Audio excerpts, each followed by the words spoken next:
नमस्कार दोस्तों, कैसे हैं आप लोग। मेरा नाम सौरभ कुमार है और मैं आप लोग को यहाँ पर इतिहास का सार संग्रह एनसीईआरटी क्लास 6 से 12 पढ़ा रहा हूँ, जो कि आपका वन लाइनर है ये। और इस किताब जो है किताब का जो है मैथ बनवाने ने लिखी है। और इस किताब से हम लोग पढ़ने जा रहे हैं भारतीय इतिहास, जिसमें आपका जो है मध्यकालीन इतिहास पढ़ रहे हैं। और मध्यकालीन इतिहास में हम लोग जो है गुलाम वंश को पढ़ रहे हैं। गुलाम वंश में आज हम पढ़ेंगे पार्ट 3 रजिया सुल्तान से, ठीक है। और ये आपका आखिरी पार्ट होगा। रजिया सुल्तान 1236 से लेकर 1239 तक शासिका रही गुलाम वंश की, ठीक है। दिल्ली सल्तनत में गुलाम वंश की, ठीक है। तो रजिया तो ग्वालियर से वापस आने पर इल्तुतमिश ने रजिया को अपना उत्तराधिकारी घोषित कर दिया था। और रजिया को अपने भाइयों और शक्तिशाली तुर्क अमीरों के विरुद्ध संघर्ष करना पड़ा। वह केवल 3 वर्ष तक शासन कर पाई। दिल्ली में सुल्तान की अनुपस्थिति का लाभ उठाकर रजिया लाल वस्त्र पहनकर न्याय की मांग का प्रतीक नवाज के अवसर पर जनता के सम्मुख उपस्थित हुई।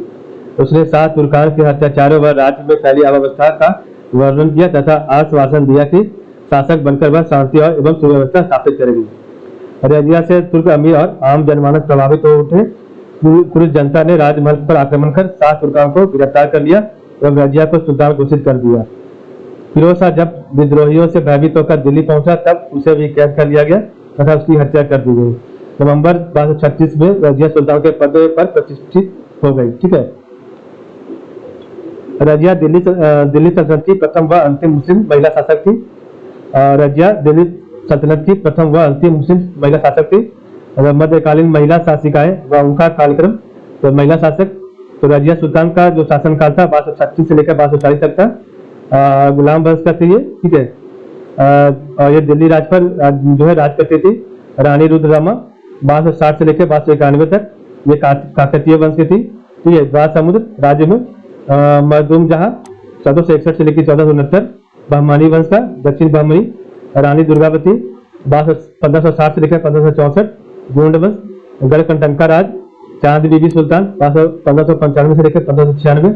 अहमद शाही वंश अहमदनगर बेगम बड़ी साहिबा 1656 से लेकर 1663।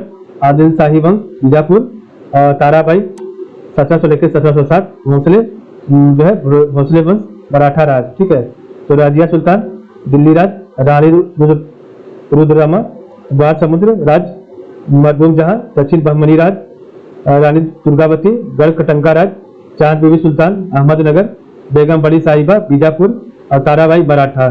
तो रजिया सुल्तान गुलाम वंश, रानी रुद्रमा काकतीय वंश, मखदूम जहां बहमनी वंश, रानी दुर्गावती गोंड वंश, चांद बीबी सुल्तान अहमद शाही वंश, बेगम बड़ी साहिबा आदिल शाही वंश और ताराबाई भोसले वंश, ठीक है। तो ये आपके मध्यकालीन महिला शासिकाएं थी। तो रजिया के शासनकाल में सत्ता के लिए राजतंत्र और उन्हें तुर्क सरदारों के बीच संघर्ष आरंभ हुआ, जिन्हें कभी कभी तुर्क चहलगानी या 40 दल कहा जाता है था। तो रजिया के शासनकाल में सत्ता के लिए राजतंत्र और उन तुर्क सरदारों के बीच संघर्ष आरंभ हुआ, जिन्हें कभी कभी तुर्क चहलगानी या 40 दल कहा जाता था। रजिया ने पर्दा प्रथा को त्याग दिया और पुरुषों के समान तूबा कोट और कुल्हा टोपी पहनकर दरबार में बैठती थी तथा शासनकार संभालती थी। तो रजिया ने पर्दा प्रथा को त्याग दिया और पुरुषों के समान तूबा और कुल्हा पहनकर दरबार में बैठती थी तथा शासनकार संभालती थी। वजीर निजाम उल मुल्क जुनैदी ने उसी गद्दा निशीनी राज्यरोहण का विरोध किया था और उसके विरोध अमीरों के विद्रोह का समर्थन किया था। तो जो वजीर था निजाम उल मुल्क जुनैदी ने उसकी गद्दा निशीनी का विरोध किया था और उसके विरुद्ध अमीरों के विद्रोह का समर्थन किया था। तुर्क अमीरों ने उस पर नारी सुलभ सिल का त्याग करने और याकूत खान नामक अबिसिनियाई अमीर पर अत्यधिक मेहरबान होने का आरोप लगाया था। तो तुर्क अमीरों ने उस पर नारी सुलभ सिल का त्याग करने और याकूत खान नामक अबिसिनियाई अमीर पर अत्यधिक मेहरबान होने का आरोप लगाया था। लाहौर और सरहिंद में विद्रोह भड़क उठा और उसने स्वयं ही सेना के साथ मिलकर लाहौर पर आक्रमण कर दिया। जब वह सरहिंद की ओर बढ़ रही थी, उसी समय के खेमे में विद्रोह भड़क उठा, ठीक है। तो लाहौर और सरहिंद में विद्रोह भड़क उठा, उसने स्वयं ही सेना के साथ मिलकर लाहौर पर आक्रमण कर दिया। जब वह सरहिंद की ओर बढ़ रही थी, उसी समय उसके के खेमे में विद्रोह भड़क उठा।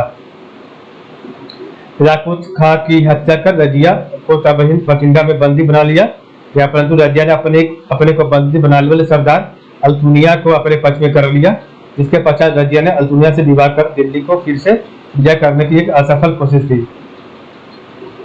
रजिया बहुत बहादुरी से लड़ी लेकिन पराजित हो गई तथा उन्हें भटिंडा की ओर वापस लौटना पड़ा। परंतु कैथल हरियाणा के पास 13 अक्टूबर 540 को कुछ डाकुओं द्वारा उसकी हत्या कर दी गई। मुइजुद्दीन बहराम शाह 1240 से लेकर 1242 ईस्वी तक का, और रजिया के पश्चात 1240 ईस्वी में बहराम शाह सुल्तान बना, परंतु वह कुछ वर्षों तक की गद्दी पर रह सका। ठीक है, वह नाम मात्र का सुल्तान था। राज्य की वास्तविक शक्ति का संचालन 40 गुलामों का दल करता था। शासक पर अपनी पकड़ बनाए रखने के लिए तुर्की अमीरों ने नायाब ए ममालिकात संरक्षक का पद बनाया और उस पर एतगीर को बहाल कर दिया, परंतु उसकी बढ़ती लोकप्रियता से भयभीत होकर बहराम शाह ने उसकी हत्या कर दी। तो शासक पर अपनी पकड़ बनाए रखने के लिए तुर्की अमीरों ने नायाब ए ममालिकात संरक्षक का पद बनाया और उस पर एतगीर को बहाल कर दिया, परंतु उसकी बढ़ती लोकप्रियता से भयभीत होकर बहराम शाह ने उसकी हत्या कर दी। एतगीन की हत्या के पश्चात बदरुद्दीन सुनकर रूमी ने नायब के अधिकार प्राप्त कर लिए। अब उसने बहराम की हत्या का षड्यंत्र रचा, परंतु वह स्वयं ही एक षड्यंत्र में मारा गया। इन हत्याओं से तुर्क अमीर भयभीत होते और उन लोगों ने सुल्तान को पदच्युत करने का षड्यंत्र रचा। तो एतगीन की हत्या के पश्चात बदरुद्दीन सुनकर रूमी ने नायब के अधिकार प्राप्त कर लिए। उसने बहराम की हत्या का षड्यंत्र रचा, परंतु वह स्वयं ही एक षड्यंत्र में मारा गया। इन हत्याओं से तुर्क अमीर भयभीत होते और उन लोगों ने सुल्तान को पदच्युत करने का षड्यंत्र रचा था। 1241 ईस्वी में लाहौर पर मंगोलों ने आक्रमण कर दिया तथा 13 मई 1242 को बहराम शाह की हत्या कर दी गई। 1241 ईस्वी में लाहौर पर मंगोलों ने आक्रमण कर दिया तथा 13 मई 1242 को बहराम शाह की हत्या कर दी गई थी। ठीक है, उसके बाद नेक्स्ट आपका राजा बना अलाउद्दीन मसूद शाह, जिसका कार्यकाल 1242 से लेकर 1246 तक था। अलाउद्दीन मसूद शाह, तो अलाउद्दीन मसूद शाह रुकनुद्दीन फिरोज शाह का पुत्र व इल्तुतमिश का पौत्र था, जो एक दुर्बल और अयोग्य व्यक्ति था। वह नाम मात्र का शासक था। इसके शासनकाल में मलिक कुतुबुद्दीन हसन को नायब और अबू बकर को वजीर बनाया गया। तो मलिक कुतुबुद्दीन हसन को नायब और अबू बकर को वजीर बनाया गया। बलबन को हांसी का इख्तियार प्रदान किया गया।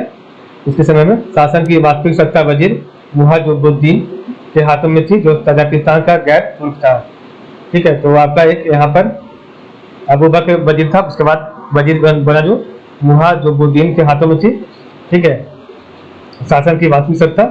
धीरे धीरे बलबन सबसे प्रमुख व्यक्ति बन गया। बलबन ने षड्यंत्र कर मसूद शाह को गद्दी से हटाकर कैद कर दिया, जहां उसकी मृत्यु हो गई। ठीक है, नेक्स्ट आपका राजा बना नासिरुद्दीन महमूद। इसका कार्यकाल 1246 से लेकर 1265 तक था। तो 10 जून 1246 से युवा नासिरुद्दीन महमूद शमसी मलिकों द्वारा सुल्तान के पद पर आसीन हुआ। उसने तुर्क अमीरों की शक्ति का अनुमान लगाकर संपूर्ण सत्ता चालीसा के सरगना और नायब बलबन के हाथों में सौंप दी। नसरुद्दीन महमूद के शासनकाल में समस्त शक्ति बलबन के हाथों में थी। 1249 ईस्वी में उसने बलबन को उलुग खां की उपाधि प्रदान की थी और सेना पर पूर्ण नियंत्रण के साथ नायब ममलिकात का पद दिया। तो 1249 ईस्वी में उसने बलबन को उलुग खां की उपाधि प्रदान की और सेना पर पूर्ण नियंत्रण के साथ नायब ममलिकात का पद दिया। 1266 में ईस्वी में नसरुद्दीन की अचानक मृत्यु हो गई। वह शमसी वंश का अंतिम शासक था। इसका कोई पुत्र नहीं था, इसलिए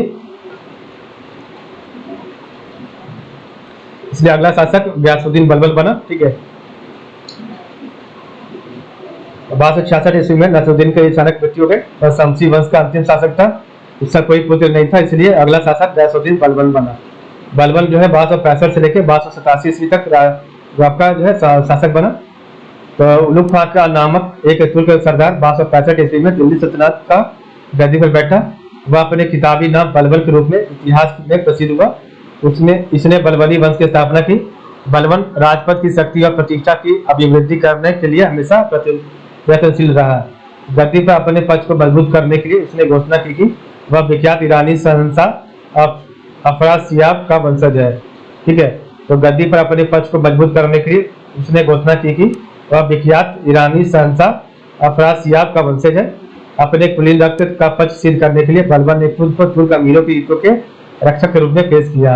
इतिहासकार बर्नी ने लिखा है कि बलबन कहता था कि जब भी मैं किसी नीच कुल में उत्पन्न हुए व्यक्ति को देखता हूँ तो मेरी आंखों में अंगार फूटने लगते हैं और क्रोध से मेरा हाथ उसे मारने के लिए मेरी तलवार पर चला जाता है।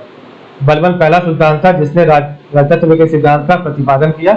उसने राजतत्व को नियामते खुदा ईश्वर द्वारा प्रदत्त तथा राजा को जिल्ले इलाही ईश्वर की छाया कहा है। बलबन ने मद्यपान का निषेध कर दिया। ठीक है, तो बलबन पहला सुल्तान था जिसने राजतत्व के सिद्धांत का प्रतिपादन किया। उसने राजतत्व को नियामते खुदा ईश्वर द्वारा प्रदत्त राजा को जिल्ले इलाही ईश्वर की छाया कहा है। बलबन ने मद्यपान का निषेध कर दिया था। ठीक है, बलबन ने फारसी नववर्ष की शुरुआत पर बनाए जाने वाले बलबन ने फारसी नवे वर्ष की शुरुआत पर मनाए जाने वाले उत्सव नौरोज को भारत में प्रारंभ किया तथा सुल्तान की प्रतिष्ठा बढ़ाने के लिए दरबार में फारसी परंपरा सजदा घुटनों के बल बैठकर सुल्तान के सामने सिर झुकाना तथा पैबोस पेट के बल लेटकर सुल्तान के पैरों को चूमना प्रथाएं प्रारंभ की थी। अपनी स्थिति को सुरक्षित रखने के लिए बलबन ने चालीसा दल व नायब का पद पूर्णतः समाप्त कर दिया। तो अपनी स्थिति को सुरक्षित रखने के लिए बलबन ने चालीसा दल व नायब का पद पूर्णतः समाप्त कर दिया। स्वयं को राज्य की परिस्थितियों से परिचित रखने के लिए गुप्तचर प्रणाली प्रारंभ की और गुप्तचरों को बरीद कहा जाता था। और दिल्ली सल्तनत के लिए खतरा बने बंगुल का सामना करने के लिए बलबन ने एक शक्तिशाली केंद्रीकृत सेना संगठित की। इस प्रायोजन से उसने सैन्य विभाग दीवान-ए-अर्ज का पुनर्गठन किया। सैन्य विभाग दीवान-ए-अर्ज का पुनर्गठन किया। विरोधियों एवं लुटेरों से निपटने के लिए बलबन ने रक्त और लोहे की नीति अपनाई। इसके अंतर्गत लुटेरों का दूर तक पीछा कर उसकी हत्या कर दी जाती थी। बलबन ने गढ़ मुक्तेश्वर की मस्जिद की दीवारों पर उसके शिलालेख पर स्वयं को खलीफा का सहायक कहा। तो बलबन ने गढ़ मुक्तेश्वर की मस्जिद की दीवारों पर उसके शिलालेख पर स्वयं को खलीफा का सहायक कहा। बलबन ने बदायूं के आसपास के क्षेत्रों में राजपूतों के गढ़ों को नष्ट कर दिया। लोगों पर अपनी शक्ति और सामर्थ्य को प्रदर्शित करने के लिए बलबन अपने दरबार का वातावरण अत्यधिक शानों शौकत से भरा रखा था। बलबन की मृत्यु 1286 ईस्वी में हुई थी। तो बलबन ने बदायूं के आसपास के क्षेत्रों में राजपूत के गढ़ों को नष्ट कर दिया। लोगों पर अपनी शक्ति और सामर्थ्य को प्रदर्शित करने के लिए बलबन अपने दरबार का वातावरण अत्यधिक शानों शौकत से भरा रखा था और बलबन की मृत्यु 1286 ईस्वी में हुई थी। बर्नी लिखता है कि 1286 ईस्वी में बलबन की मृत्यु से दुखी हुए मलिकों ने अपने वस्त्र फाड़ डाले और तथा सुल्तान के शव को नंगे पैरों दारुन अमन के कब्रिस्तान को ले जाते हुए अपने अपने सिरों पर धूल फेंकी। उन्होंने 40 दिनों तक उसकी मृत्यु का शोक मनाया तथा भूमि पर सोए। ठीक है, तो बर्नी लिखता है कि 1286 ईस्वी में बलबन की मृत्यु से दुखी हुए मलिकों ने अपने वस्त्र फाड़ डाले तथा सुल्तान के शवों के नंगे पैरों दारुन अमन के कब्रिस्तान को ले जाते समय उसने अपने सिरों पर धूल फेंकी। उन्होंने 40 दिनों तक उसकी मृत्यु का शोक मनाया तथा भूमि पर सोए। नेक्स्ट आपका शासक बना मोइनुद्दीन कैकुबाद, जिसका शासनकाल 1287 से लेकर 1290 तक था। मोइनुद्दीन कैकुबाद का तो सुल्तान की मृत्यु के बाद उसके अमीर पुनः सक्रिय उठे और उन लोगों ने कैकुसरो को सुल्तान भेज दिया एवं उसके स्थान पर बुगरा खां के पुत्र कैकुबाद को सुल्तान घोषित कर दिया। तो सुल्तान की मृत्यु के बाद उसके अमीर पुनः सक्रिय उठे। उन लोगों ने कैकुसरो को मुल्तान भेज दिया एवं उसके स्थान पर बुगरा खां के पुत्र कैकुबाद को सुल्तान घोषित कर दिया। कैकुबाद को सुल्तान बनाने में दिल्ली के कोतवाल मलिक फखरुद्दीन ने महत्वपूर्ण भूमिका निभाई थी। तो कैकुबाद को सुल्तान बनाने में दिल्ली के कोतवाल मलिक फखरुद्दीन ने महत्वपूर्ण भूमिका निभाई थी। राज्यारोहण के समय कैकुबाद की आयु मात्र 17 वर्ष की थी और उसका पालन पोषण उसके दादा बलबन के संरक्षण में हुआ था। तो राज्यारोहण के समय कैकुबाद की आयु मात्र 17 वर्ष की थी, उसका पालन पोषण उसके दादा बलबन के संरक्षण में हुआ, जो आचार विचार के संबंध में अत्यंत कट्टर था, अतः वह विलासितापूर्ण जीवन से पूर्णतः दूर था। अब वह सभी प्रतिबंधों से मुक्त हो गया तथा एक विशाल राज्य का स्वामी बन गया, इसलिए उसकी दैवी हुई इच्छाएं उमड़ पड़ी। वह शराब, स्त्री प्रसंग तथा विलासिता के जीवन में लिप्त हो गया। उसके दरबारियों ने भी उसका अनुसरण किया क्योंकि पूर्व सुल्तान द्वारा लगाए गए प्रतिबंधों से वे उब गए थे। राज की शक्ति दिल्ली के कोतवाल के दामाद जो है निजामुद्दीन नामक एक चरित्रहीन व्यक्ति के हाथों में चली गई थी। तो राज की शक्ति दिल्ली के कोतवाल के दामाद निजामुद्दीन नामक एक चरित्रहीन व्यक्ति के हाथों में चली गई थी। कैकुबाद उसके हाथों की कठपुतली बन गया। इस परिवर्तन का लाभ उठाकर मंगोलों ने अपने नेता तैमूर खान के नेतृत्व में पंजाब पर आक्रमण किया और सामाना तक बढ़ाए। कैकुबाद का पिता बुगरा खां बलबन के समय से ही बंगाल की सूबेदारी में करता आया था। जब उसने दिल्ली से यह खबर सुनी तो एक शक्तिशाली सेना लेकर वह राजधानी की ओर चल पड़ा।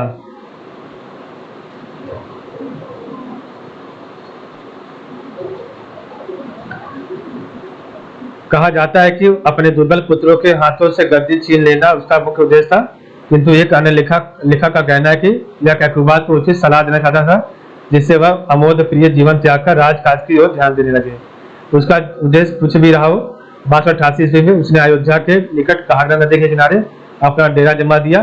कैकुबात ने भी एक बड़ी सेना लेकर उसके विरुद्ध कूच किया। निजामुद्दीन ने पिता और पुत्र को मिलने से रोकने का प्रयत्न किया और कैकुबात को उसने युद्ध के लिए प्रोत्साहित दिया, परंतु बलबन के समय के कुछ स्वामी भक्त सेवकों के प्रभाव के कारण अंत में पिता पुत्र में समझौता हो गया। तुर्की अमीर जो खिलजियों को गैर तुर्क समझते थे, जलालुद्दीन के शत्रु थे।